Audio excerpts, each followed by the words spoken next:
नहीं गया? नहीं गया। की ना तेरा? मैंने सकते तो पुत्र कितनी पढ़ना है? 6वीं। पुत्र स्कूल पढ़ना है। आज बकरियां तो ड्यूटी है ते किनिया बकरियां ना अपनी? भी बकरी अपनी है। माशाल्लाह जी, बड़ी प्यारी बकरी है। किन्ने बच्चे देंदी? अच्छा, क्या बात है। पुत्र स्कूल पढ़ना है बेटा। ये बकरियां जड़ियां ने किसी और बड़े नु आखना है जो ओ चरानियां ने। ठीक हाँ जी सर।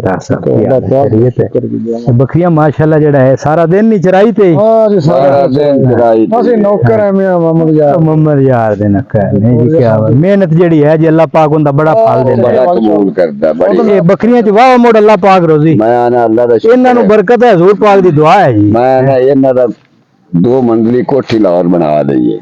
लाहौर कोठी बना ली इंशाअल्लाह। इन्हां लो जी। की नाम दस्या जी? मोहम्मद हसन। मोहम्मद हसन जी।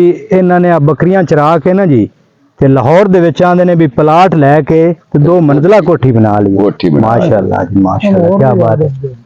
अल्लाह पाक जेड़ा है ना जी बाग ते रंग लावे हैं ते कुर्बानी ते बेचदे भी जे? बेचते ने। किन्ने दा एक बकरा विक जांदा है? एक बकरा 60 दा विक जांदा, लाख दा विक जांदा, 1.5 लाख दा विक जांदा। छतरे छुतरे भी हैं विच? छतरे भी हैं। छतरा तो माशाल्लाह 6 महीने दा लग जांदा है। हां 60 70 हज़ार दा भी 60 70 हज़ार दा। तो इत्थे वेच बूझ के ते उत्थे प्लाट ते कोठी बना ले। वेच बूझ के ते हुन उनदा ही आसरा भी लेके ओनू खांदे पे हैं। चलो बड़ी गल है। तो मुंडे मांडे भी काम करदे हो सन के? मुंडे फारग हैं। फारग हैं। बस ये आपा बकरियां चरा के इंदे चो कोई साल बाद रब रोजी देंदा है ते ओ फिर उत्थे ही पैसे लाई जांदे ने ला के ते बच्चियां दी शादी कीती 7 दी कुते रह गई हैं। चलो अल्लाह हिम्मत ते तौफीक देसी जी। बकरियां वाला बड़ा रिज़क है जी। मैं ना बहुत बड़ा शिफा लांदा है जी। मैं तो पीना चाह भी पकाना। अच्छा, रोजाना चाह पका। सही हो गया।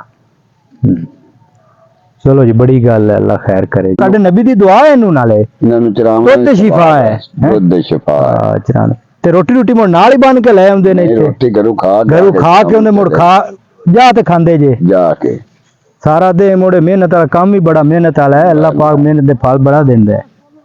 जेड़ा भी करी अल्लाह ताला देंदा है। चलो बड़ी गल है जी। अल्लाह पाक तुहानू बहुता देवे, इस तू घना देवे।